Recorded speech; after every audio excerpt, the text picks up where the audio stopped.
MSD Preview, informação até você.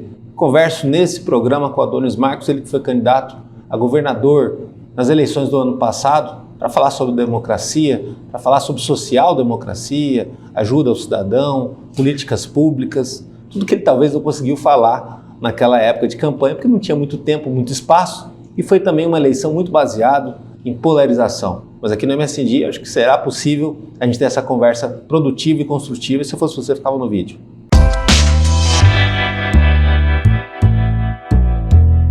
Adonis, obrigado aí pela vinda.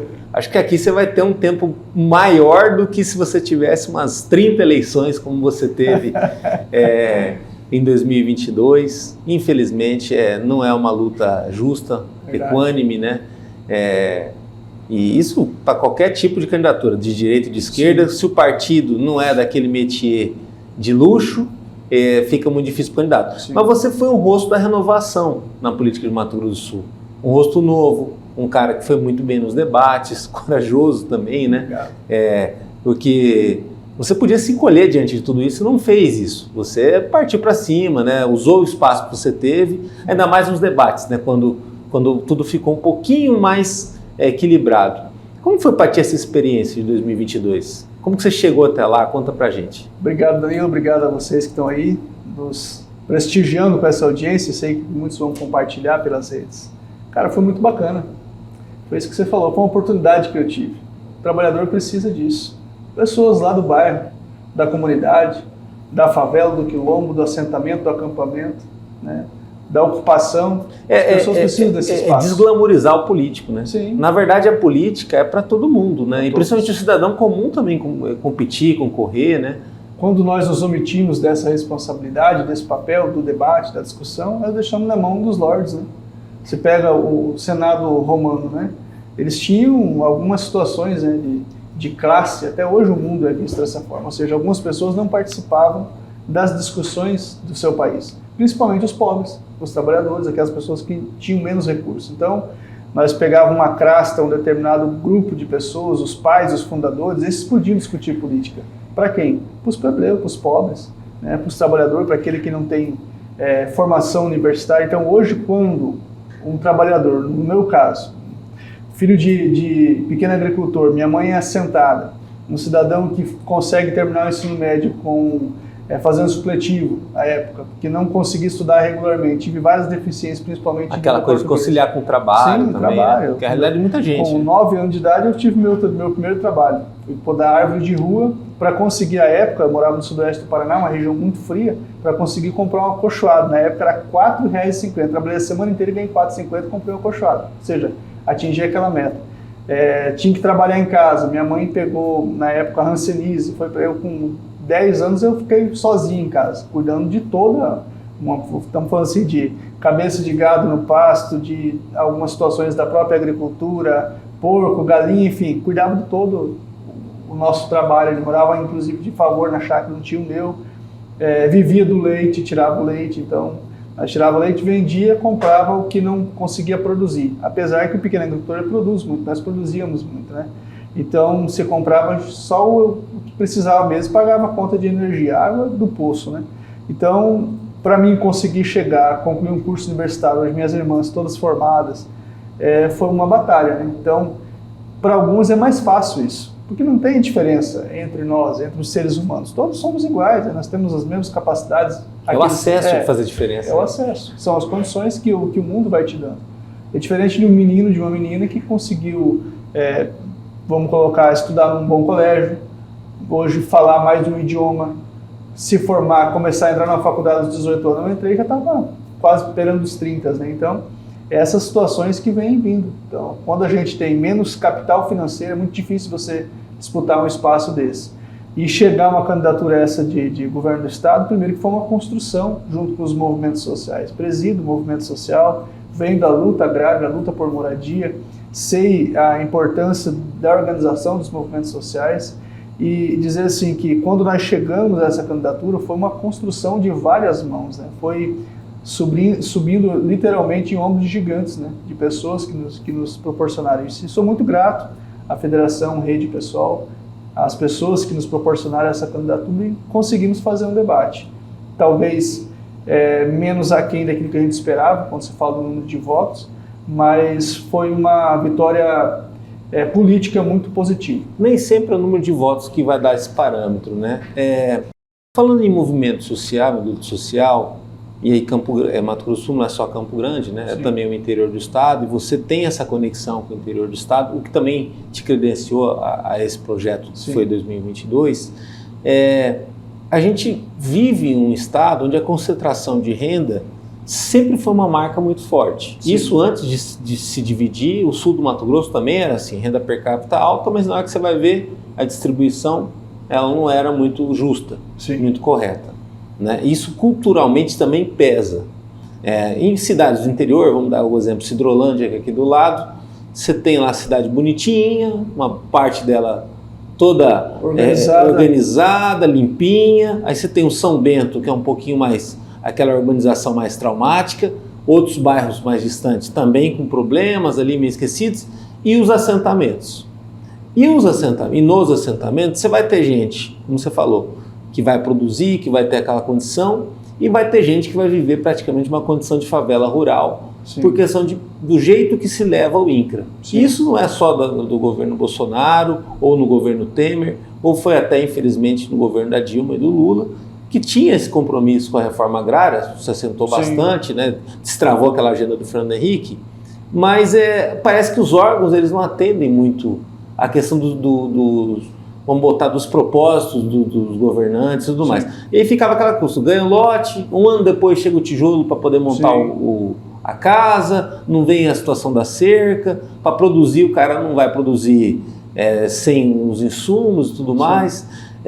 Essa questão da política agrária no Brasil, você acha que ela tinha que ser mais pensada de forma regional? Porque assim, não adianta a gente pensar Mato Grosso do Sul da mesma maneira que se pensa São Paulo, da mesma maneira que se pensa Goiás, que está aqui no Centro-Oeste, mas está mais populoso, mais evoluído em várias coisas, ou da maneira que se pensa Amazonas, que tem outra linha por conta da floresta amazônica. Como que você vê essa questão? Porque assim, não precisa de muito para andar em algumas regiões. Estou dando Sidrolândia como exemplo, mas tem em Maracaju também, em outras áreas. É praticamente um desastre o projeto da forma como ela acontece. Sendo que ali podia ser futuras cidades, se souber explorar, né? Vamos lá, a lei agrária brasileira foi feita para não dar certo. O Instituto Nacional de Quantização e Reforma Agrária, que nasce com o decreto 1071, ele é fruto de uma grande luta de movimentos sociais também. Porque antes era o IBRA, Instituto Brasileiro de Reforma Agrária. Aí colocaram o C na letra, colonização. Porque justamente era isso, era para levar colonos a regiões que não tinham ninguém. O Brasil, como disse um pensador, é um mundo de terra sem gente e um mundo de gente sem terra. Isso continua no século XXI. Isso é verdade. Com a chegada dos portugueses aqui, dividiram o nosso território em 15 pedaços. Foi o primeiro projeto agrário brasileiro. Segundo, sesmaria. Ou seja, eu vou ceder a terra, ou seja, você vai ser um cessionário, você vai ter uma cessão da terra, porém você não é dono da propriedade. Cria-se a lei de propriedade da terra. Aí nós temos essa questão de quem pode ter acesso ao território. Porque é aquela história, é os 3P, posse, prestígio e poder. Se você não tiver posse, pouco prestígio você terá e nunca vai chegar ao poder. Então, se nós concentrar a propriedade da terra na mão de poucos, esses terão sempre o poder. Porque tem o prestígio, ser donatário, dono, proprietário, fazendeiro, agronegócio, né, que hoje é o ideal. Só que o que o mundo fez? O mundo fez o inverso. A lei de terras americana, a lei da fazenda rural, dividiu o território em 80 acres. O estado do Texas é um exemplo disso. Você pega a Europa, grandes exemplos de reforma agrária. Você pega o próprio Japão, pós-Segunda Guerra, reforma agrária, ou seja, dividiu o território. A ideia é que nós nunca conseguimos fazer isso no Brasil, porque os proprietários de terra, os proprietários rurais, os grandes proprietários comandam a política e norteiam toda a sua... Tudo para manter do jeito que está. Não passa nada no Congresso. A bancada do agronegócio no Congresso não passa nada quando se fala de questões agrárias. Isso até, de certa forma, influencia no processo de industrialização do Brasil, né? Ó, você pega o sul do Brasil, os estados mais desenvolvidos, os estados do sul, Santa Catarina, Paraná e Rio Grande do Sul, pequenas propriedades. Você vê muito pouco latifúndio. Você pega o estado de Mato Grosso do Sul, aqui a média propriedade é 400 hectares. A média propriedade na Europa é 1 hectare. Então tá aí. Você concentra muita propriedade de terra em mão de poucos e automaticamente você cria uma grande desigualdade social. Você pega Sorriso no estado do Mato Grosso. Lá um cidadão ganha R$1 milhão e um ganha um salário mínimo. É o município brasileiro que tem a maior desigualdade de renda. E é onde o agronegócio é um dos mais puxantes da história. Ou seja, é aquela velha história da gente falar que o agronegócio segura a balança do Brasil, não sei o que e tal, mas só gerar produtividade não resolve. E não é uma produtividade também que ela cresce em larga escala, não é uma coisa do outro mundo, tal, alimenta o mundo. Isso era para estar trocando matéria-prima por que nós temos os maiores rebanhos bovinos do país e pagamos tão caro? É mais caro a carne no Mato Grosso do Sul que no estado do Paraná. Garanto isso para você porque eu acabei de vir de lá, minha família é de lá. Então lá a carne é mais barata e nós temos um dos maiores rebanhos bovinos do país. Então por que nós temos que só exportar? Por que não existe uma política de proteção da nossa economia? Porque o mundo, quando começa a exportar, começa a entrar demais um determinado produto de outro país e o seu mercado interno começa a ser prejudicado, o que eles fazem? As taxações. Os Estados Unidos faz isso com o ferro brasileiro, com tudo. Por que a gente não faz isso? Tudo que vem de fora a gente abre as portas para entrar toda e qualquer mercadoria estrangeira. Mas não é a mesma coisa com a mercadoria nacional que sai daqui. Por que não temos uma política de proteção da nossa alimentação? Para que serve a CONAB, Companhia Nacional de Abastecimento? Falando aí do INCRA, para não sair dessa pauta. O Instituto Nacional de Equalização e Reforma Agrária, hoje, ele vive só de figuração. Nós temos aproximadamente 3 mil funcionários, dos 15 da época, quando foi criado. Desses 3 mil e alguma coisa, mais de 1.500 já estão com um pedido de aposentadoria. Ou seja, não renovou os quadros do INCRA. Ou seja, é até um instituto que ele pode acabar. Pode. Ele pode acabar, não é por decreto presidencial, não, por não ter funcionário para a própria gestão. Custa muito caro para o Estado e a eficiência é muito pouca. Hoje atende quem? O agronegócio. O INCRA, na verdade, virou um grande cartório de papéis nos últimos 4 anos do governo Bolsonaro. Que é o que fala da questão da titulação, né, e tudo mais. Uma falácia, uma grande falácia, porque você pega o assentamento... Mas não aumentou os números? Pelo que eles divulgaram, falou que nunca se entregou tanta terra. Título de concessão, título definitivo é uma coisa, contrato de concessão de uso é outro. E aí criou-se toda uma confusão para criar números, justamente essa. O contrato de concessão de uso, que é o conhecido CCU, que o assentado conhece, foi entregado muitos. Só que títulos definitivos, muito poucos. Você pega o assentamento de Santa Mônica, o Bolsonaro veio aqui... Ou seja, você tem gente que está morando lá, que já produziu, que já está estabilizado na região e ainda não sabe se a terra é dele. Com certeza. Uma grande maioria, mais de 50%. Isso é um absurdo. Está tudo irregular. Ou seja, houve sessões, vamos colocar, irregulares. Existem vários pedidos. Eu mesmo tenho alguns processos no INCRA pedindo regularização de algumas famílias que preenchem o perfil, de acordo com a Instrução Normativa 93 de 2017, com a 13465 também de 2017, a lei vigente que fala disso, mas que o INCRA, por não ter funcionário, vamos colocar assim, talvez força de trabalho, não consegue analisar esse processo ao tempo que precisaria. Ou seja, teria que ter alguém para fazer uma diligência lá, um assistente social. A lei diz o seguinte: há 10 anos você é assentado, de acordo com o Estatuto da Terra, Lei 4.501, salvo engano, de 30 de novembro de 64, fala que após 10 anos uma família tem direito, e já tem direito ao título definitivo. Tem assentamentos de 20 anos. Por que a gente não daria para fazer uma forma mais justa? Enquanto não titular todo mundo daquela fazenda, não paga o fazendeiro que vendeu para o Estado aquela fazenda. Podia ser desse jeito. Só que o direito de propriedade, nesse sentido, para o Estado ter a posse da propriedade, ele tem que depositar o dinheiro antes. E aí existe uma grande máfia. Existem pessoas que estão uma máfia, não vou aqui criar uma questão muito pejorativa, mas existe um problema aqui na questão agrária. Máfia é sinônimo de tudo que é crime organizado ou de organização para fazer coisa errada. Mas existe alguma coisa errada nesse processo. O INCRA vai lá, faz uma avaliação, desapropria o imóvel, deposita o dinheiro em juízo com as TDAs e mais o dinheiro vivo na benfeitoria. Um juiz federal, a qual pegou o processo, dá a posse ao INCRA. O INCRA faz o processo de assentamento. Esse fazendeiro recebeu o valor lá que o INCRA avaliou, insatisfeito, recorre. E fica por ações anos e anos. Ele recebe e recorre? Existe mais de R$1 bilhão que o INCRA tem que pagar em ações judiciais de ações que os proprietários recorreram. E pasme que alguns desses ofertou a área, aceitou o valor que foi ofertado e depois disse, não, eu tive prejuízo. E recorre. É aquela história das ações trabalhistas antigamente. Vale a pena um litígio, um exemplo. Nessa situação, existem ações aí, o INCRA deve ter um passivo de mais de R$1 bilhão de dívidas dessas ações judiciais que os fazendeiros recorreram, de assentamento de 20 anos, assentamento consolidado. Quando o governo se recusa a pagar, no caso, Aconteceu no estado do Paraná um assentamento de 14 anos, um assentamento em Quedas do Iguaçu, em Espigão Alto do Iguaçu, um assentamento Solidor, 14 anos, casa com toda a infraestrutura, um despejo vem e destrói tudo. Então, isso acontece ainda no Brasil. É lamentável, porque aí nós estamos falando de segurança jurídica, nós estamos falando da vida dessas pessoas. Mas o direito de propriedade, ele não pode se sobrepor à dignidade da pessoa humana. Ou seja, você simplesmente manda fazer um despejo. Friamente se fala despejo, ou seja, você manda fazer a reintegração da posse. No caso, a reintegração de posse. E essas famílias que estão lá? E a vida delas? Bom, você é um cara que você vive a política, vive a tua luta, né?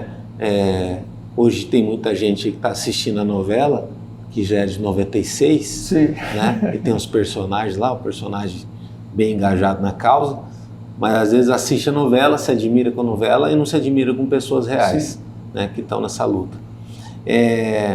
O cidadão, grande parte dele, a gente não tem como dimensionar a quantidade, mas eu acredito pelo menos 2/3, ele virou um voyeur da realidade. Sim. E aí pela rede social ou pela conversa, não é nem mais um botiquinha, nas empresas, em todo lugar, sim, ele fica escolhendo caixinha, direita, esquerda, ideologia A, ideologia B, e tentando dividir o mundo entre duas partes, capitalismo, socialismo e tudo mais. Você falou uma coisa assim muito interessante, a dignidade humana não pode sobrepor a propriedade privada, porque senão seria tudo na mão da marra, né, na base da força, como hoje a gente está gravando no dia 9 sim, de janeiro, um dia após aquelas cenas lamentáveis do que aconteceu em Brasília. Muito triste. Entender um pouquinho da luta por justiça social é entender bastante o drama dessas famílias que passam gerações, gerações, gerações e ninguém forma na faculdade, você não tem alavanca social, para produzir, se o cara ficar muito refém de uma intempérie do meio ambiente, ele perde tudo. E dali vem grande parte do alimento da mesa. Porque o alimento da mesa ele não vem do agronegócio, ele vem da agricultura familiar. As pequenas propriedades. Né? Aquele cara que está no Instagram, ali inflamado, seja por um lado ou pelo outro, ele tem que lembrar, às vezes, que a comida que está na mesa dele é da agricultura familiar, daquele cara que às vezes foi assentado pelo INCRA. Eu falo assim, Danilo, se o Brasil entrasse em guerra hoje, nós tivéssemos uma guerra civil ou uma guerra com potências estrangeiras, nós morreríamos de fome em menos de um mês. Não de bala, de fome. Porque nós não temos uma isso os outros política, sabem, né? Nós não temos uma política de proteção da nossa comida. Ou seja, a Companhia Nacional de Abastecimento, a CONAB, nos últimos anos serviu apenas como cabide de emprego. Pergunta o que nós temos dentro da CONAB hoje. O Boulos fala muito disso. O que nós temos dentro da CONAB hoje? O que era a ideia da CONAB? Quando o preço está razoável, eu compro comida e armazeno. Quando essa comida começa a faltar no mercado e começa a crescer pela demanda, a inflação, o valor desse alimento... Que é aquela história, o jornal vem e fala assim, o tomate subiu, aí eu vendo, entre safra. Aí eu vendo essa comida e, ou seja, eu abasteço o mercado. Eu tinha uma política de proteção do alimento. Meu caro, qual que é a proteção do alimento que eu tenho hoje? As pessoas, eu vi isso num açougue, no mercadinho que eu fui aqui no meu bairro.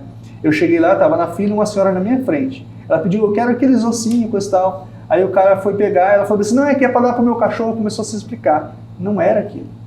Ela não tinha condições de comprar nenhuma carne de segunda, ela estava comprando osso para chegar em casa, rapar aquele osso para comer. Qual que é a política de proteção desse alimento? Quando questionado o presidente anterior, quando o arroz começou a subir, ele falou, não vou interferir no mercado. Mas por que ele deu dinheiro, R$600 no último mês da eleição, colocou um subsídio e baixou o combustível no mercado também? Lógico. Então, naquele momento não podia, mas no período eleitoral podia. Então, se pode tudo em alguns períodos e outros não. O que aconteceu ontem, para a gente não deixar a memória aqui... É inevitável falar disso um dia depois, está registrado. Eu não gostaria de estar conversando sobre esse tema hoje, acredito que a maioria dos brasileiros não gostaria de falar sobre isso. Mas ontem eu chorei, de verdade. Eu chorei porque eu fui no Supremo Tribunal Federal em maio do ano passado. Cara, você não tem noção do que é a nossa história que estava lá dentro, que foi destruída por aquele povo. As nossas artes, nossas obras de artes da época do Império. As cadeiras, aquilo tudo que estava ali, cara. Tinha um salão lá, inclusive eu tenho postado nas minhas redes sociais, tinha um salão lá que a gente não podia passar, porque não podia pisar ali, porque era frágil. Aquele povo entrou e quebrou tudo. Aonde está a glória nisso? Aonde que está a glória em destruir o patrimônio histórico do seu país, da sua nação? São pessoas que se intitulam, inclusive, cristãos. Pessoas que dizem que têm bons costumes, que são livres, cidadãos livres de bons costumes, que são detentores da família tradicional. É isso que nós estamos falando. Nenhuma revolução que aconteceu no Brasil aconteceu o que aconteceu ontem. Uma tentativa frustrada por pessoas que estão financiadas, que são bandidos, são terroristas, e que vão ser enquadrados na lei de terrorismo, na lei contra o Estado Democrático de Direito, pessoas que estão destruindo a nossa história. Aquilo não tem dinheiro. Mas, Adônio, por exemplo, assim, não dá para se mensurar. Eu não lembro quem disse isso, né? Fala assim, mas não tem coisa nada mais brasileiro do que a hipocrisia. Né? Infelizmente, a gente cria isso para algo da nossa identidade nacional. Em 2013, época da Primavera Árabe, sim, começa assim em várias partes do mundo, e aqui no Brasil começou aqueles movimentos, vai para a rua, começou muito por conta da questão do passe livre, até hoje a questão da tarifa zero, e as concessionárias, grande parte delas, sim, no Brasil, uma verdadeira farra, e que se dane o cara que mora mais longe, que precisa do transporte para trabalhar, para poder ir para um negócio, e o poder público também trabalhando a coisa com a barriga, sim, pensando de outra forma. Então fica o cidadão no meio só se ferrando com essa situação, né? E muita gente botando dinheiro no bolso. Daquela situação toda que ocorreu nas ruas, somado também à lei que a Dilma fez, que deu alma à Lava Jato, demorou muito para a gente pagar para ver o que estava acontecendo, e o resultado foi catastrófico. Depois, em 2016, 2017, se não me engano, o Temer faz aquela reforma trabalhista, sim, que também todo mundo assiste e paga para ver depois, para ver o que acontece. Sim. Aí vem uma precarização que ainda vai dar muito problema lá na frente. E que assim, a boa intenção nem sempre ela é a melhor coisa, né? Sim. De boa intenção o inferno está cheio. Se fosse na boa intenção, se aqui fosse a Noruega, se aqui fosse a Alemanha, se aqui, sim, fosse até outros países da Europa, dá certo. A ideia é ótima. Agora, num país que tem aquele gargalo social enorme, não dá muito certo, sabendo as condições que tem. E aí, esse extremismo, não estou falando de todo o bolsonarismo, mas tem uma grande ala dele que é extremista e que extravasa isso na rede social. Também estava se mostrando, de certa forma, muito afã para fazer besteira. As autoridades assistiram, ontem também não sabiam o que fazer com a situação, sim, e ainda parece que estão pagando para ver. Esse é o grande problema da gente também não ter um projeto nacional que vai botar o cidadão em primeiro lugar, porque do outro lado, enquanto tudo isso acontece, tem gente passando fome, tem gente que não tem onde cair morto, tem gente que está no emprego, mas não tem, como é que fala? Um mínimo de segurança. E isso que eu estou falando não é de um cidadão, estou falando de famílias, de condições, tem gente vasculhando lixo para comer. E se a economia piorar, vai ter mais gente assim, né? Você não gosta do piloto e quer matá-lo, só que você está dentro do mesmo avião. Essa é a lógica. Se nós destruímos a economia, se nós destruímos o presidente, nós destruímos a democracia, todo mundo cai. Não tem, porque eu tenho uma reserva. Até um determinado momento, sua reserva se mantém. O problema é que a grande maioria dessa população não tem essa reserva. E podia ser muito pior também. Se os dois lados fossem para um confronto, lá você só tinha um lado. Se os dois lados resolvem brigar dentro daqueles prédios públicos, aí não tem polícia que aguenta, né? Seria uma guerra. Eu acho assim, que há de se apurar as responsabilidades. Houve muita omissão, porque uma coisa é eu como cidadão. Eu estou passando na rua, acontece um acidente, eu como cidadão posso agir ali e ajudar aquele acidente. Houve um crime, eu posso agir. Agora, o Estado tem o dever.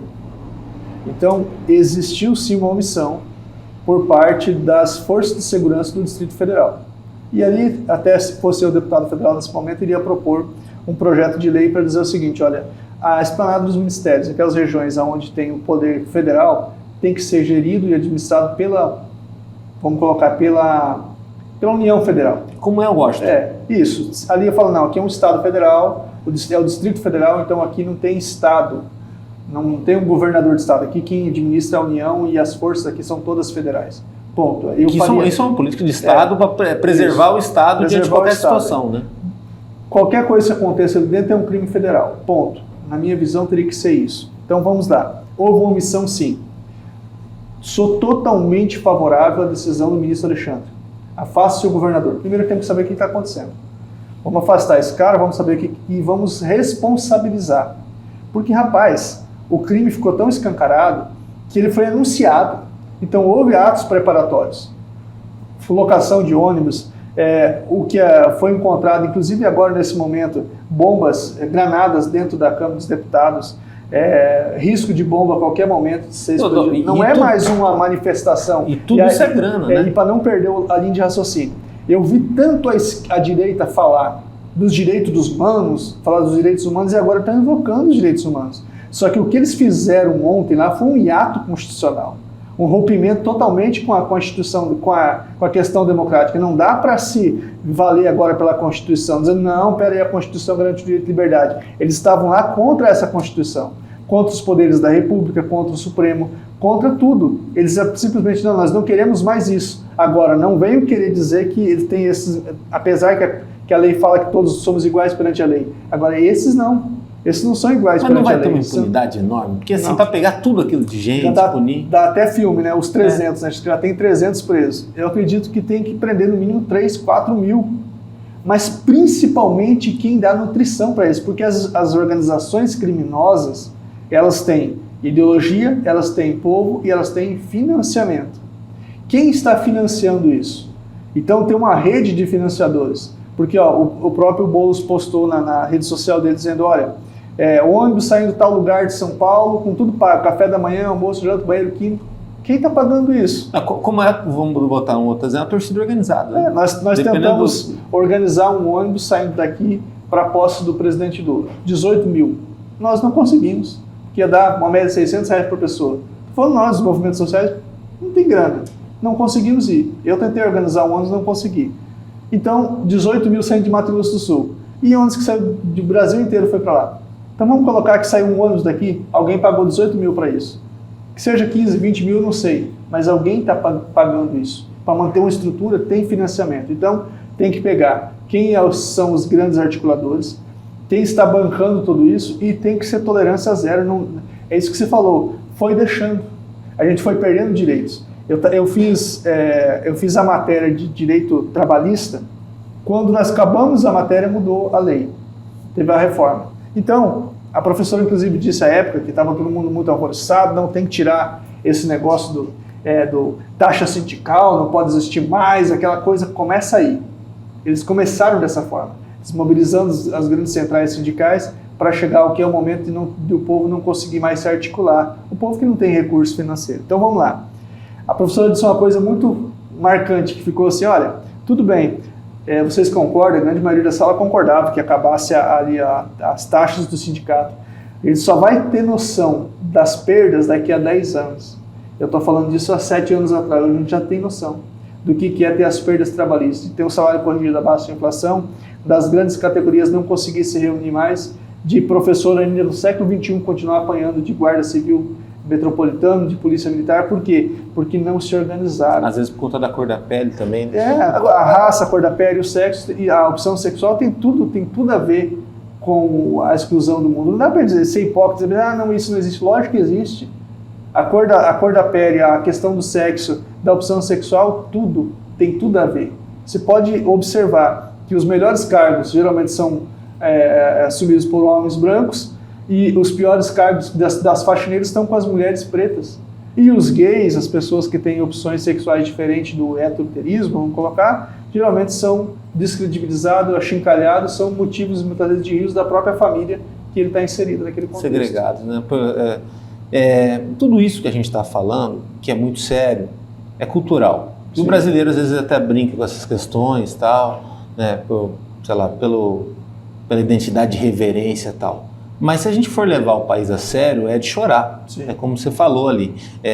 O que aconteceu ontem foi gente botando a cara na câmera, mostrando o que estava fazendo com aquilo com orgulho e dizendo que agora o Supremo tomaram Brasília, sem nem entender o que é uma tomada militar de verdade. Tem noção. Diante disso tudo, a gente tem um vilão que ele pode vir a ocorrer caso esse terceiro turno se insista, né? Que é a inflação.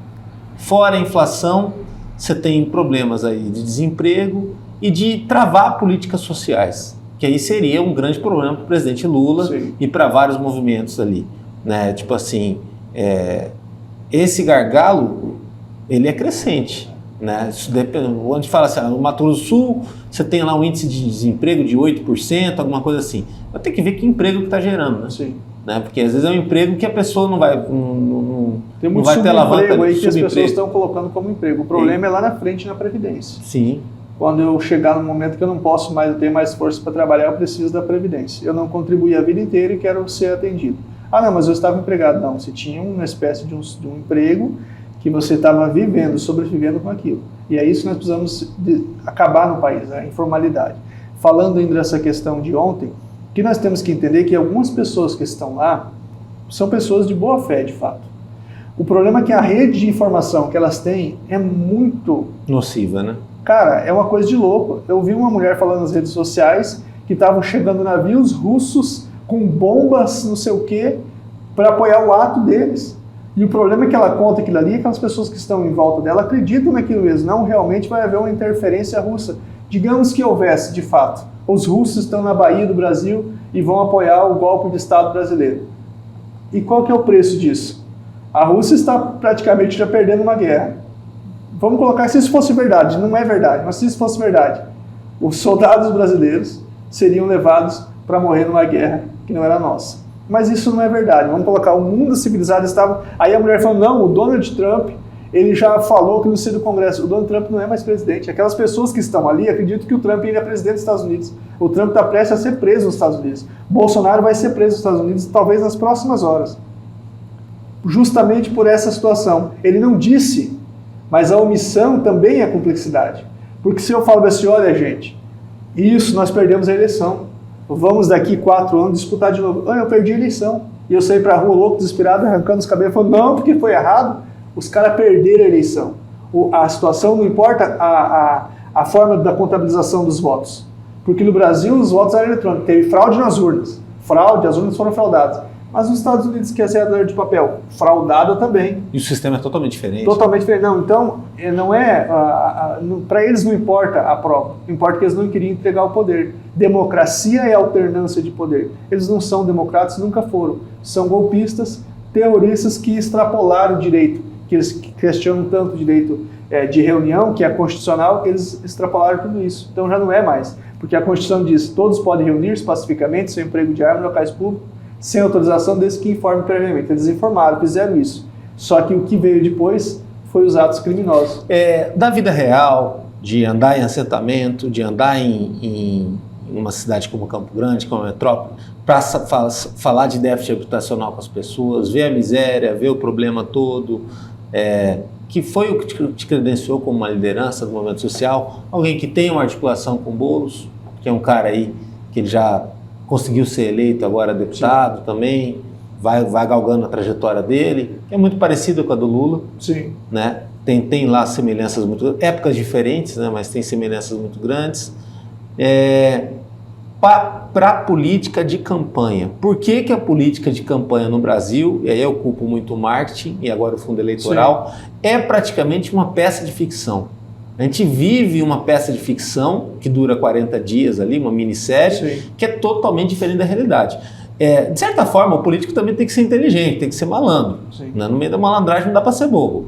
Ali no meio daquilo, quando você tinha espaço no debate, você sabia que não teria muita chance para falar de coisas pragmáticas, programáticas. Então você trabalhou muito bem também a questão dos nervos dos adversários e a dialética, né? Até aquela questão da melancia, vermelho, não sei o quê, que o golpe acusou naquele momento. Sim. Ali. Como foi para ti naquilo ali, entender de certa forma que você teria pouco holofote e teria que ser muito agudo no que você ia fazer? O Arte da Guerra diz que quando a gente vê uma porta aberta, uma porta fragilizada, você tem que meter o peito e entrar. Eu estava estudando os meus adversários. Eu já tinha batido no Putinelli o tempo todo, só que o Putinelli bagunçava. Né? Desculpa, que lá foi um período eleitoral. E dava para perceber, de certa forma, uma perda de performance dele enorme. Isso. Né? Ele não te respondia direto. Já o meu adversário, Contar, na época, ele era um cara que ele queria vir para o embate, despreparado. E eu observei isso, eu estudei o perfil dos meus candidatos. Todo mundo achava que eu deveria bater no candidato do governo, mas o candidato do governo, o Ribeiro, hoje o governador, não tinha telhado de vidro. Se tinha alguma situação, era o governador, meu governador não era candidato. Então era uma tese muito fraca, frágil. Eu não ia bater na Rose, porque não era meu perfil bater em mulher, nem na Rose, nem na Gisele. Então eu tinha que escolher um adversário, eu escolhi o Contar como sendo meu adversário, porque ele era o oposto, a centro-direita. Ele era o extremismo da direita. E eu era o partido do PSOL, eu e o cara do PCO. Nós éramos, então alguém tinha que bater no cara. E eu observei o perfil dele. Uma das coisas que eu estudei. Peraí, quem é esse cara? O que ele fez na vida? O cara trabalha há 12 anos, se aposenta aos 34. Não, ele se aposentou não. Ele disse que ele foi obrigado a se aposentar. Ele optou em ir para a política. É legal, mas é imoral. Aos 34 anos, uma pessoa ter contribuído apenas 12, se aposentar com salário de mais de 7 mil reais. Eu estou na reserva. Qualquer momento eu posso ser chamado para a guerra e você não? Servindo ou não, se o nosso país entrar em guerra, nós estamos em reserva até nós chegar a uma idade, talvez, de ter que crianças ir para uma guerra. Foi o caso do Paraguai. Então, não colou. E ele era um moralista de direita que estava dizendo que ele era o cara mais sacro, mais o paladino da justiça. Ao mesmo tempo, o André Janones, que era pré-candidato à presidência, renuncia e apoia Lula. E é do mesmo partido do vice dele. Então tem alguma coisa errada, eu fiz uma analogia. Por que é para o militar? A coisa mais terrível que existe, chamar o cara de melancia, que fala que ele é comunista por dentro. Então eu peguei essa situação. Você fala, o comunista assim, em cima da crítica que ele falava, o comunismo, de comodismo e tudo mais. Mas dentro do partido dele, da base de apoio dele, tinha um comunista lá em cima, então. Então ele não pode ser o puritano.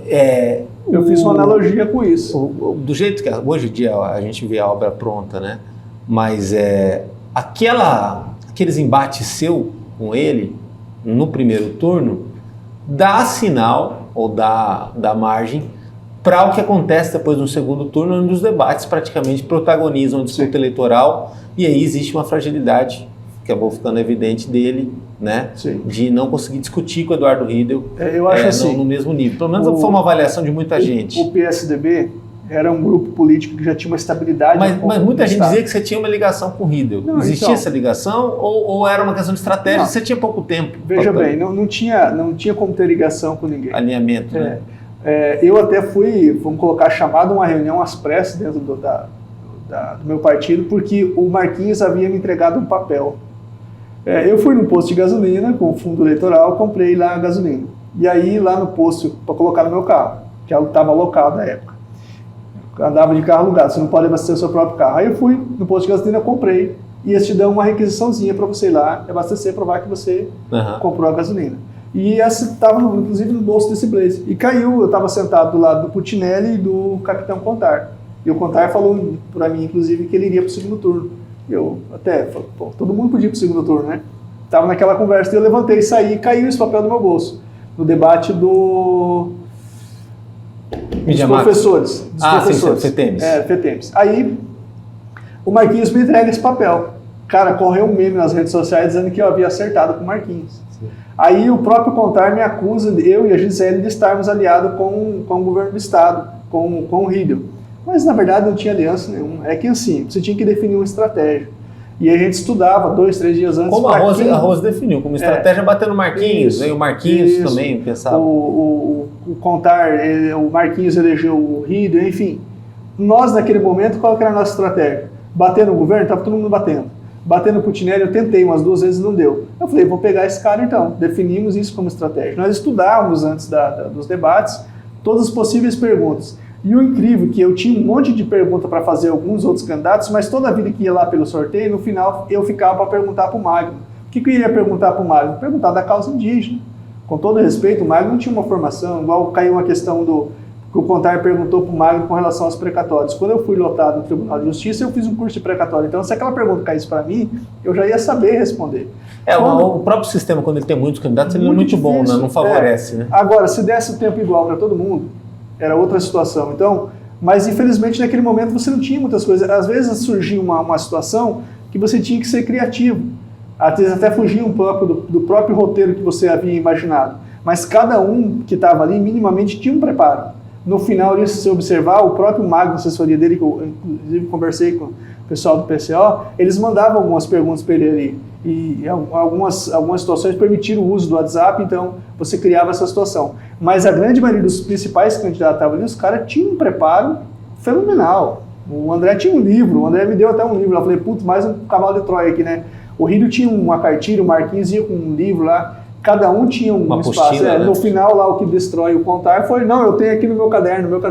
Então, cada um tinha um preparo. Só que você tinha que ter um mínimo preparo. Por exemplo, eu queria discutir economia, queria discutir o desenvolvimento do Estado, a carga tributária, eu queria discutir as questões das isenções fiscais, até onde que se pode fazer isso dentro de uma segurança para não incorrer no crime de improbidade administrativa. Eu tinha preparo para fazer isso. Mas como é que você faz aquilo ali em alguns minutos? E você chega lá preparado, olha, eu vou responder sobre carga tributária. Aí a pergunta vem sobre educação. Aí você fala, não, todo mundo estava falando de escola de tempo integral. Mas que tipo de escola? Ninguém falou que modelo dessa escola. Quanto que ia custar? Qual que é o custo disso? Qual que é o custo de infraestrutura do Estado? O que eu preciso fazer de fato para melhorar a logística do meu Estado e para proporcionar um melhor crescimento na produção? Isso tudo acabou favorecendo o Riedel, porque o Riedel praticamente vai seguir a mesma política que vem sendo feita com a Zambujo, que alguns gostam, outros não. Não foi um governo perfeito, um governo que começou muito difícil. Espero que 2023 não seja parecido com 2015. Mas possivelmente com aquele portfólio não credenciava ele a vencer. Né? Se vamos supor, se o Renato fosse candidatar a um terceiro mandato, não ganhava nem a pau. Mas o Riedel, com muita habilidade, percebendo os outros carros batendo, chegou ali em primeiro lugar. Muito preparado, o governador. Muito preparado. Muito preparado. Você acha que o que fez a diferença foi o aspecto técnico também e os comparativos que foi acontecendo? Primeiro que foi o Riedel com o Marquinhos, o Marquinhos farelando. Né? O Riedel com o Putinelli praticamente foi muito pouco programático nessa campanha. Eu acho que foi uma sequência de coisas que deram certo. Não sei se tudo foi planejado, tá? Eu tô fazendo aqui uma análise agora porque agora vira um case, né? Parece que tudo foi planejado. Eu não sei se tudo aquilo veio no momento correto, né? Mas eu não sabia, tenho certeza que a grande maioria da população não sabia das questões dos escândalos pessoais da vida do principal candidato, que era o Marquinhos, né? E isso ele vem desmontando. E aí você pega um cara que não tinha estrutura nenhuma, vamos colocar que não era conhecido por ninguém, mas que começou-se um trabalho de conhecimento. Então foi um passo a passo que os caras foram fazendo. Primeiro ele tinha que se tornar conhecido, depois tinha que ter credibilidade. Agora, o principal ele tinha, que era conhecimento técnico. E o Riedel é um cara que deu um puto do conhecimento sobre a gestão do Estado. Eu realmente defendi o meu voto no Riedel no segundo turno, no último debate, quando ele deu aquela aula sobre o investimento do Estado. Quando perguntaram ao contrário, eu me vi ali naquela situação, o Riedel pergunta ao contrário, o que você vai fazer com isso tal? Se fosse para mim a pergunta, eu dizia, olha, eu vou pegar os 2 bilhões que vocês têm em caixa aí e vou investir no social, vou construir casas, vou melhorar as estradas, pontos, que o caso que vocês não fizeram. Mas o contrário não tinha preparo, se enrolou tudo ali, porque estava numa postura só de debate. Mais que o preparo, que também não é uma aula de TCC, né, de decorar tudo mais, é também a naturalidade com as intenções. Isso ficou muito evidente na tua performance, que você tinha naturalidade com as intenções que você tinha. O como depois é execução, é trabalho, é equipe e tudo mais. O PSOL, em eleições anteriores, não teve boas experiências. Em 2016 teve a candidatura impugnada, estou falando de Campo Grande. Depois, em 2018, acabou não tendo o protagonismo que teve agora em 2022. Você acha que, de certa forma, o projeto que foi construído ano passado, ele é um marco e já mostra um outro patamar de PSOL no Brasil, que é um partido que nitidamente está tendo um holofote maior, né? Um discurso mais amplo, né? E com vitórias também mais expressivas, né? Um exemplo é a vitória do Boulos, né? O PSOL ele cresceu demais. Nós fomos de uma bancada de 8 para 14 deputados federais. Então, isso enquanto outros partidos estão colhendo. Né? Isso é com essa fusão com a rede, com essa federação, né? Então, qual que é a dificuldade de Mato Grosso do Sul? Nós temos um estado conservador, um estado que está, vamos colocar, 90% na direita. Mas o voto da esquerda, é 15, 20%, dependendo do seu candidato ainda. Por conta de conscientização das pessoas, né? Teve situações em Campo Grande de ter candidatos que não teve 3% dos votos, candidatos do PT. Então não é voto simplesmente consolidado daquela sigla partidária, diferente da direita no estado, que tem mais de 50% em todas as eleições. Você falava antes, eu concordo, a eleição do Zeca na época foi um acidente histórico. Foi uma satisfação com aquele grupo que tinha, mas não é fácil nenhum partido de esquerda chegar ao poder em Mato Grosso do Sul. O que nós temos de diferente aqui? Nós temos alguns comportamentos. Nós tivemos uma candidata indígena que foi muito bem votada, que foi a Val Terena, que é a irmã do Eloy, que hoje é o segundo na pasta do Ministério dos Povos Indígenas, dos Povos Originários. Então, ela foi muito bem votada. Inclusive, teve mais votos do que eu. Parece que ela teve quase 5 mil e poucos votos. Nós temos outra liderança de Dourados, que é um jovem também, que é o Franklin, que foi muito bem votado, que deve vir ser vereador. Essa menina, essa Val, ela deve definir um local e vira vereadora também. Eu acredito que em Campo Grande o pessoal fará um vereador, mas precisa muito dessa situação do momento, aproveitar o time. O pessoal aproveitou isso, lançou a candidatura, tivemos uma assédio muito grande de outros partidos, inclusive do próprio PT, para não lançarmos a nossa candidatura à época, queriam nos oferecer o tempo todo a vice-candidatura, mas foi uma decisão conjunta da federação, que eu acredito que foi positivo. Não tivemos nenhum eleito dentro da federação, porque tivemos grandes problemas de recurso financeiro, tardou muito para chegar o recurso, inclusive do pessoal, não da majoritária. O meu recurso chegou a tempo, vamos colocar assim, mas também é muito pequeno, 213 mil, salvo engano. Menor que de muito candidato estadual, federal. Só de produtora saiu da minha campanha 80 mil, então praticamente 50 mil ali foi, 50% do recurso foi só para a produtora, para produzir o material que iria para a televisão dos candidatos proporcionais. Eu gastei de mídia online mesmo, colocasse de impulsionamento em rede social, em torno de 3 mil reais. Enquanto que quando eu comecei a fazer isso, já tinha candidato que tinha gastado 400 mil só em impulsionamento em redes sociais. Sim, que é o tráfego pago. Né? Então assim, eu tive 1.800 votos em Campo Grande. Nunca tive isso. Minha primeira eleição de vereador, eu tive 100 e poucos votos aqui. Então, me credencia também a ser um candidato de potencial a vir a vereador ou até mesmo disputar uma eleição majoritária. Isso vai depender muito da decisão partidária. Mas assim, o que precisamos entender nesse processo eleitoral todo? A gente às vezes tem algumas derrotas eleitorais, mas você tem um grande ganho político. Nós tivemos um grande ganho político pelo fato do debate. Por exemplo, eu estou aqui hoje devido a isso. Você me conheceu nesse processo. Muitas pessoas me reconhecem nas ruas e falam, foi aquele candidato que eu estava. Ia votar em você, cara, não sei o que. Muitas pessoas da esquerda deixaram de votar naturalmente na candidatura do PT e votaram em mim. Apesar que na última eleição, até falo assim que teve uma sacanagem nisso, que não só eu sofri, mas o próprio Ciro, a própria Simone sofreu aquela situação do voto útil. Não, vamos liquidar no primeiro turno. Ou seja, vamos votar logo na candidata do Lula, porque ela é... Mas aí é a polarização, né? Interferir diretamente. Foi o que deu. Mas foi muito positivo. Na minha visão, foi tranquilo demais. Agora, a partir dessa polarização, 2022 também foi um marco de ruptura frente à timidez dos movimentos sociais. Eles ficaram encolhidos, tímidos, até quando tinha datas, ia uma massa de gente de amarelo para a rua, e quando era a vez dos movimentos sociais, eles com medo de um confronto, do que aconteceu no dia 8 de janeiro. Vencer essa timidez, encorajar essa galera, é meio que um trabalho diário também, né? Que, assim, não tem muita recompensa, até porque, assim, tem que ficar dando cordinha toda hora e fazendo as pessoas acreditarem. Os movimentos sociais foram muito criminalizados na história do Brasil. E os movimentos de luta por terra e moradia são os grandes vilões dessa história toda, principalmente da história contemporânea. Então, o que foi sempre o grande medo de algumas lideranças nacionais que orientam as massas nesse sentido? Olha, evitem qualquer tipo de confronto, evitem qualquer tipo de situação que venha a denegrir ainda mais a nossa imagem. E eu acho que com isso nós abrimos um espaço para a direita se manifestar. Se for pegar hoje alguns atos da direita, de fechamento de rodovia, disso daqui, de ocupação de prédios públicos, eles eram atos muito semelhantes aos atos da esquerda no passado, apesar que a violência é totalmente diferente, nem se compara. Mas pega hoje a obstrução de rodovias, o fechamento de rodovias, você tem um impacto aonde? Diretamente na economia. Quando eu fecho uma rodovia, vamos colocar que eu fecho aqui a rodovia... A 163, ficou fechada aqui em Campo Grande. Então, muito bem. Quantas carretas deixam de passar ali? Vamos pegar a JBS. Tem noção de qual que é a operação hora daquele pessoal? Sim. Para mandar essa carne para fora? Gestão por minuto. Rapaz, a logística... Comércio eletrônico, você trava, tem totalmente um impacto aonde? Na economia. E olha a audácia dos caras. Não é só aí na questão do impacto econômico.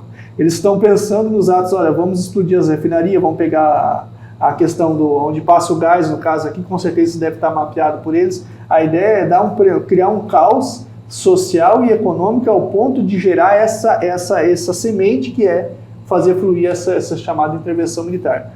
Nenhum militar, nenhum general, nenhum cara que, vamos colocar, que esteja à frente das Forças Armadas vai querer um pepino desse.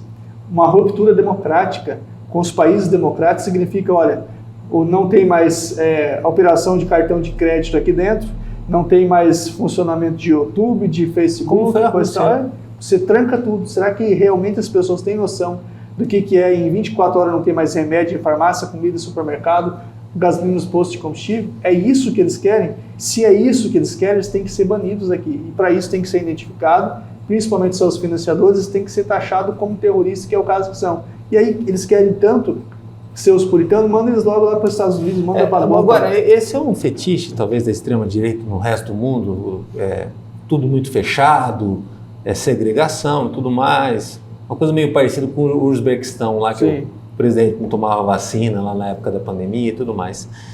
No Brasil, que é um país sem muita gente pobre, você tem uma necessidade de alavanca social enorme, é um país continental, né, com regiões muito diferentes. Talvez a própria natureza dele é o que ainda favorece os movimentos sociais resistirem, né? Por exemplo, assim, vai ter sempre um Adonis lutando, a história mostra isso, vai ter sempre um Boulos lutando, morre o Lula, virá outro Lula, vamos botar aí um outro Brizola, outra coisa assim, a partir também do momento, vai ter sempre um antagonismo disso, como houve o Bolsonaro, que foi talvez uma figura diferente aí das outras anteriores. Mas assim, a gente está sempre em Gilberto Freire, né? Casagrande e Senzala, naquela discussão eterna da elite brasileira, de como fazer as coisas acontecerem. O Rainha fala que o erro do Lula foi colocar a Senzala dentro da Casa Grande. Quando se começa a colocar o pobre em andar de avião, aquela mulher preta com turbante, vamos colocar aquela característica da Bahia, andar de avião para lá e para cá. Irritou muito. Irritou. Algumas classes não aceitaram isso. Então eles não conseguem aceitar que essas pessoas conseguiram ascender, ir para a faculdade, conseguiram viajar, conseguiram conquistar alguns espaços. E é assim, eu acho que nós estamos aí já há bastante tempo conversando, mas para ir mais na questão de encaminhamento, que a conversa é muito boa, né? Mas a gente tem tempo aqui. O que nós precisamos discutir hoje, de fato, eu acredito que isso tem que ser uma pauta da esquerda também. Economia. Mas uma economia consolidada, porque eu concordo, sou totalmente de acordo com a distribuição de renda, um salário que seja 2 salários por pessoa. O grande problema é até quando eu consigo suportar isso. Então, acredito que nós precisamos discutir a política de distribuição de renda do Estado brasileiro e dos Estados membros, mas com uma condição, criar uma condição para a questão de profissionalizar essa pessoa. Olha, muito bem, dona senhora aqui é mãe de família, vai receber aqui R$600 do Bolsa Família mais R$300 do Estado. Mas nós não podemos a vida inteira dar esse dinheiro para a senhora. Então nós vamos dar um lapso temporal aqui de 1 ano, um exemplo. O que nós temos que dar a condição? Para que nesse 1 ano a senhora consiga se profissionalizar. Ou seja, nós temos que tirar essa pessoa daquela condição. Porque a grande verdade não é uma condição técnica apenas. A questão é psicológica. Social. Se eu estou recebendo algo, para que eu vou querer sair dessa situação para deixar de receber? Mas se eu conseguir discutir e mudar a mente dessa pessoa, a forma que ela está pensando hoje, a realidade que ela vive hoje, mas que essa realidade pode ser transformada, começar em pequenos atos. Vamos colocar lá, o cidadão vive num casebre, numa casa de lona. Tem vários ONGs fazendo isso. Eu vou lá, junto, consigo ali arrecadar algumas tábuas. E melhora aquela condição que ela estava de lona, passa ela para uma tábua, depois da tábua ela vai para uma casa de alvenaria e ela vai melhorando a condição da casa dela. O que uma pessoa faz? Ela mora numa casa sem reboco, ela começa a melhorar, reboca a casa. Porque ela pinta, forra e começa a melhorar os seus eletrodomésticos e coloca uma cerâmica na casa, ela já reboca para lá de fora, pinta. Você pode observar que a casa do trabalhador é dessa forma. Ele vem de fora de dentro para fora, arrumando, né? Até quando ele chegar a fazer a parte da frente do muro e passar um grafiato no muro ou uma textura, ele já melhorou muito, mas já está com um carro bem bom na garagem. Então, é um processo. O que nós temos que dar essa condição para que essa pessoa tenha, primeiro, combater a fome, a desigualdade. Por isso que eu apoio, que eu acredito que os restaurantes populares têm que ser uma opção para Campo Grande, urgente. Fundamental. Se eu pudesse compor hoje, vamos colocar, você falou da questão do Rio, não era verdade que tinham combinado. Mas vamos colocar se o Rio me chamasse hoje para compor o governador, mas o que você se encaixa? Eu gostaria de ficar na área social. O que eu iria propor? Olha, vamos colocar um restaurante popular, nós temos um outro problema ali. Quando você cria, vamos colocar na rodoviária velha aqui de Campo Grande, ou no próprio outro piso do Camelot. Na Arena 14, porque o Marquinhos, eles ocupou tanta loja lá, tanto espaço, mas que deve estar um restaurante popular ali. O grande problema nisso daí é que nós quebra parte dos comerciantes que vivem vendendo marmitex aqui no centro. Então tem que criar uma espécie de uma compensação também. Mas aí que tá, aí não estaria pensando em 2, 3 comerciantes, em vez de pensar em 300 pessoas que estão passando fome. Adonis, eu faria uma política nesse sentido, assim, a grande vitória da democracia é lados diferentes poderem conversar e pensamentos diferentes poderem se unir, se agregar. Na política é assim, né? Como você falou, nada impediria de você um dia poder estar nesse governo, que o governo é do Mato Grosso do Sul, não é do Riedel, nem do Azambuja, nem do PSDB, eles não são donos de nada, eles estão lá. Do povo, servidores públicos. Eles estão lá, com cargo que for, são servidores. Sim. Talvez o governo Lula tenha uma oportunidade única aí. Você falou do Boulos, que é o grande expoente do PSOL, né, que está lá hoje como deputado federal.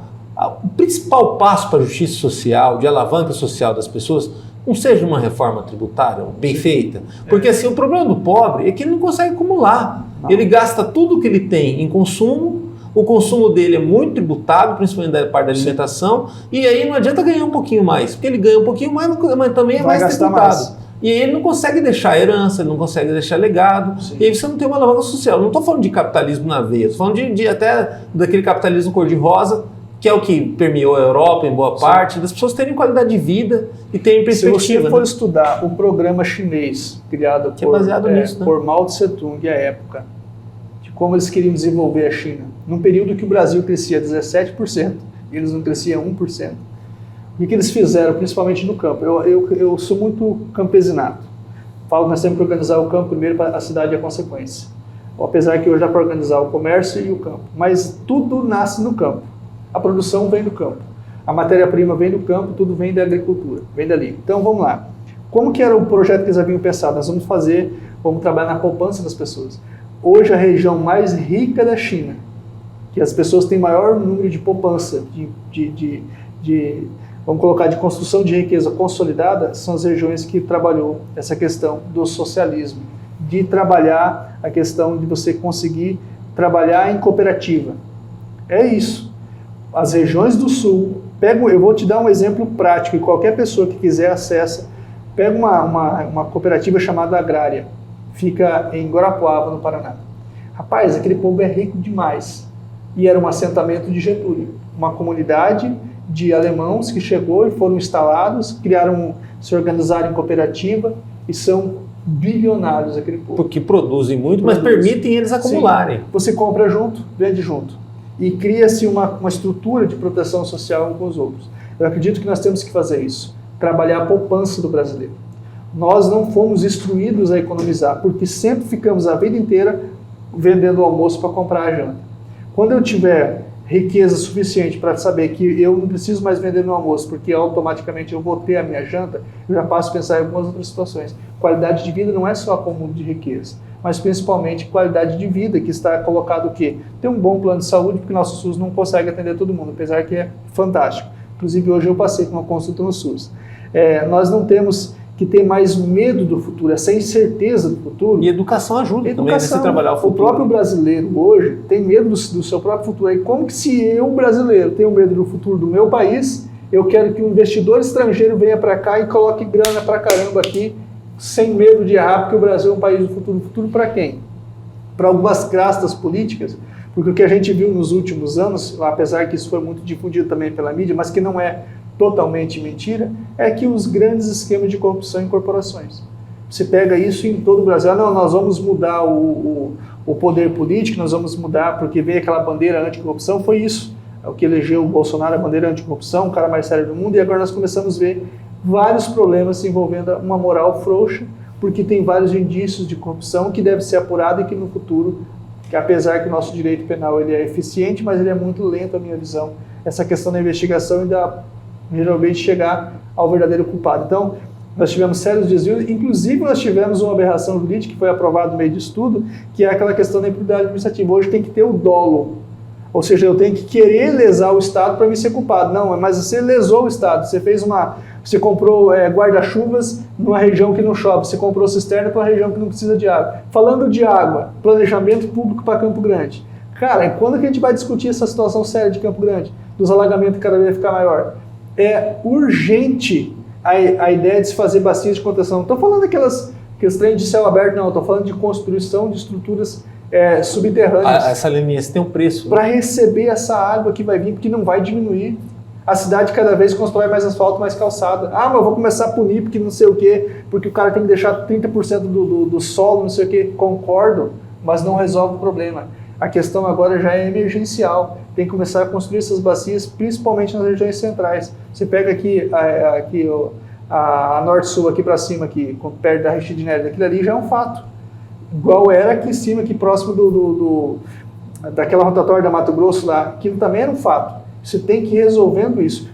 Desde que eu cheguei em Campo Grande, estou 17 anos em Campo Grande, então construindo essa obra norte-sul que nunca acaba. Isso já virou uma grande forma de financiamento de várias campanhas, de vários prefeitos. E a empreiteira, tadinha, ela tem que reajustar. E aí os aditivo, por quê? Porque o cara não consegue terminar a obra com grande, vamos colocar, royalties que ele está pagando para quem indicou. E aí não tem imposto que aguenta, né? E aí a gente fala assim, mas isso daí todo mundo sabe. E por que não pune os culpados? Então essas são coisas que nós temos que discutir. É possível administrar um Estado, é possível fazer tudo com o dinheiro que se tem. Só administrando bem. A má administração é pior do que roubo. Nós não podemos simplesmente pegar amadores e colocar, administrar o nosso Estado. Um exemplo está aí, o que aconteceu agora. Como que Mato Grosso do Sul elegeu o representante? O 01 e o 02, que eu brincava, né? Os dois eram bolsonaristas. Um, inclusive, teve uma declaração do Bolsonaro dizendo que era o candidato dele, que foi que o Contar navegou e foi para o segundo turno. Mas como que o povo decidiu? Pelo amor que tinha o Bolsonaro, porque pela lógica o Contar teria que ter ganhado. Não.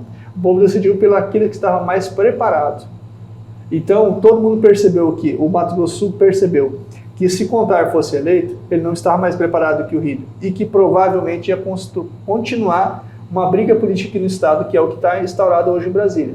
Então as pessoas decidiram pela pacificação econômica, porque é isso que nós queremos. Eu sou pai, tenho 3 filhos. O que eu quero? Eu quero que meu filho tenha segurança ao sair na rua, eu quero que ele tenha um bom emprego, eu quero que ele tenha, ou seja, paz, tranquilidade, progresso. Agora, como discutir tudo isso num país de desigualdade tributária? Rapaz, é absurdo a forma que a gente se paga de imposto nesse país. Nem eu consigo, nem muitos estudiosos do tema conseguem saber o quanto a gente paga de imposto. Então a ideia de ter um imposto único, isso é salutar, isso tem que ser discutido urgente. Agora, quando começa a discutir as coisas que são importantes, as pautas que são importantes para o país, o que acontece? Essa burguesia atrasada, retrógrada, lá vamos colocar, da pré-história, trava essas pautas no Congresso. Por quê? Porque não é viável para esses caras discutir uma reforma tributária que para eles está bom. Eles querem que tirem, algumas coisas não podem ser discutidas quando se fala de tributos. Qual que é o imposto que até hoje que foi permitido pela Constituição, mas que não está regulamentado? O imposto sobre as grandes fortunas. E isso não pode discutir. Agora, quando se fala de discutir o imposto único, aí quando é para tirar deles os encargos que eles têm, eles são favoráveis. Quando não é, eles são o contrário. Então é uma hipocrisia geral com relação a isso. E o governo precisa ter força política para fazer essas mudanças. Aí quando você começa a discutir essas coisas, acontece uma quebradeira igual aconteceu ontem. Aí mais uma vez aquela pauta fica para lá. Aí vai ficar para e vai ser sendo discutida para o futuro. Então o Brasil sempre vai discutir algo amanhã que deveria ter sido resolvido ontem. Como que nós mudamos isso? Mudando a consciência das pessoas, principalmente como que elas votam. Como que eu, assentado da reforma agrária, acampado de um acampamento, seja de qual bandeira que for, de movimento social, voto num político de extrema direita, que é do agronegócio, que tem grandes propriedades rurais. Como que eu, assentado de um assentamento lá, voto num cara de direita que nunca me visitou? É aquela história, uma mãe engravida, o pai simplesmente vai lá e abandona essa mãe, some. Essa mãe sofre com todas as dores do parto, carrega o filho, alimenta, cuida dele até ele ficar maior de idade. Aí aparece o pai e fala, quero colocar meu nome porque eu sou pai dessa criança. Foi isso que aconteceu com o Bolsonaro e com a própria ministra, ex-ministra Tereza Cristina. Esse povo nunca ajudou a reforma agrária. Eles eram contra os movimentos sociais, nunca colocaram verbas no INCRA, nunca ajudaram, pelo contrário, criticaram a vida inteira a criação de assentamentos. Mas aí, quando o filho cria a maioridade, ele vai lá, simplesmente, eu vou te dar um documento, vou te dar uma liberdade. Muitas dessas pessoas que pegaram o título definitivo dentro desse assentamento foram golpeados, porque ele automaticamente, ao pegar o título, ele renunciou vários direitos que ele tinha de crédito que não tinha recebido anteriormente. Aí tem que recomeçar tudo de novo e gerar dívida. E aí já não dá mais, porque aí já venceu, precluiu o lapso temporal de pegar isso e ele teve uma perda de direito. O que nós temos que entender com relação a tudo isso? Aonde que as pessoas estão pecando? Falta de conhecimento. Isso o Cristo disse lá há 2000 anos. As pessoas pedem mal, escolhem errado, se posicionam errado, votam errado, mas querem que as coisas sejam diferentes para elas. Não vai ser. Enquanto nós não colocar o Zé, o Manuel, o João, o Tião da Horta, o Zé Galinha do Zé Pereira, colocar essas lideranças no poder, as leis sempre virão para priorizar o patronato. O pobre já nasce na esquerda. O pobre já nasce da esquerda. O rico já nasce na direita. O que vai fazer nós interferirmos aqui? A nossa consciência de classe, o nosso conhecimento. Quando eu entender... E aí o centro só cresce a partir de uma conscientização política, né? Olha, nós temos grandes vazios urbanos. Campo Grande, segundo o Observatório da Universidade Federal, uma das cidades capitais brasileiras que mais tem vazios urbanos. Porque quando criou-se o processo legislativo municipal do plano diretor, no passado não se pensou na urbanização do centro com os pobres. Então, política habitacional. O estado de Mato Grosso do Sul tem muito mais moradias vazias do que pessoas querendo habitação. Só que essas moradias vazias são de especulação imobiliária, para aluguel. Enquanto a maioria do povo está morando nas periferias, de favor, em casebre, favela, invasão e ocupações cresceram muito nos últimos anos. Que aí gera aquele problema para dispositivo. O déficit habitacional do Estado, na minha visão, é uma falácia. Existe muito mais o déficit, porque tem muitas pessoas que se inscreveram que nunca mais voltaram a se inscrever porque sabem da morosidade do sistema. Então, o que eu faria? Agora, respondendo lá dos 2 bilhões que o Estado tinha de superávit, fazer um grande programa de habitação, de combate à pobreza. Ao mesmo tempo, investir pesadamente na nova formação do novo professor do futuro. As escolas não precisam só de ser de tempo integral para melhorar a educação, mas os educadores que estão em sala de aula precisam ser, primeiro, reconhecidos, valorizados. Chama essa categoria, vem cá, se quer fazer uma greve, não vem cá antes de fazer a greve. O governo sabe dessas coisas, a prefeitura sabia. Chama todo mundo para conversar, faz uma grande reunião, chama os seus líderes, fala, vamos conversar, o orçamento é esse daqui, se eu der esse daqui para vocês, eu vou tirar daqui. São trabalhadores, são pessoas que têm consciência. A grande verdade é que as pessoas estão ali desmotivadas, valorizadas, e enfim, muitos e muitos anos tendo perda nas suas categorias. E aí fica aquela coisa, como a gente falou, da utopia, enquanto um governante fala que aqui é o professor mais valorizado do Brasil, você vai lá e conversa com o professor e ele diz que não. Não é bem isso. De fato não é. Obrigado, valeu, parabéns, olha, a casa é sua. Que você volte mais vezes aqui no MS Dia. Parabéns aí pela luta. Obrigado. E siga em frente aí. A você, a quem está em casa, muito obrigado. Compartilhe esse vídeo, nos ajude aí a ser conhecido, talvez, que as pessoas nos conhecendo possam optar no futuro pelo nosso projeto. Acompanhe nosso trabalho no www.msdia.com.br. Tem lá no YouTube os cortes, as entrevistas completas e também muita coisa na rede social do jornal, lá no Instagram, no Facebook. Até a próxima.